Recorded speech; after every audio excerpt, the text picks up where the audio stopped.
Nakakaapekto pa rin sa bansa ang Bagyong Tino na ngayon ay kumikilos papalayo ng bansa. Habang ramdam naman ang pagbugso ng trough nitong bagyo kasabay ng northeast monsoon sa ilang bahagi ng bansa. Samantala, isa pang bagyo ang binabantayan ng Pag-asa sa labas ng PAR. Ayon sa Weather Bureau, wala pa itong direktang epekto sa bansa. Ang ulat panahon mula kay Jen Garcia.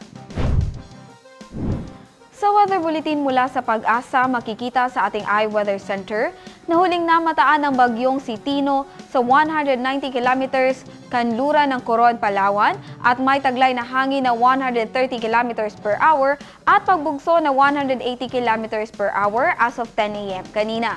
Kumikilos ito northwestward sa bilis na 20 kilometers per hour. Nakakaapekto pa rin itong bagyo sa Mimaropa at ilang bahagi ng Visayas at Negros Island Region. Ramdam din ang pagulan sa Palawan at ilang bahagi ng Luzon at Visayas kabilang na ang Northern at Central Luzon.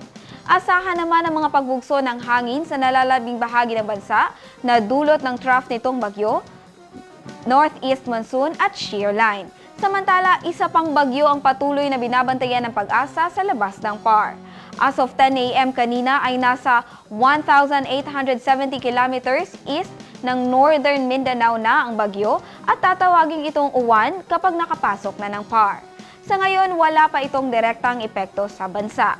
At para naman sa magiging lagay ng ating panahon bukas, Cotabato City maglalaro ang watang temperatura sa 24 to 32 degrees Celsius at nasa 70% ang chance of rain.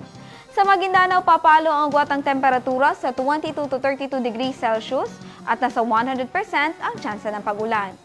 Sa Cotabato Province, maglalaro sa 24 to 33 degrees Celsius ang agwatang temperatura at 60% ang tsansang ulan.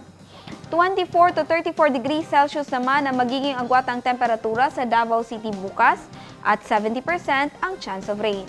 Sa Cagayan de Oro City, papalo sa 24 to 32 degrees Celsius ang agwatang temperatura at 50% ang tsansa ng pag-ulan. 26 to 31 degrees Celsius ang inaasahang magiging agwatang temperatura sa Zamboanga City bukas at 60% ang tsansang ulan. Ang Lanao del Norte papalo bukas sa 23 to 31 degrees Celsius ang agwatang temperatura at nasa 60% ang tsansa ng pag-ulan. Habang sa Lanao del Sur naman ay makakaranas ng 22 to 30 degrees Celsius ang agwatang temperatura at nasa 60% ang chance of rain. Ang araw ay sumikat kaninang 5:53 ng umaga at lumubog ng 5:26 ng gabi. At yan ang latest mula sa ating iWeather Center. Jen Garcia, iMinds, Philippines.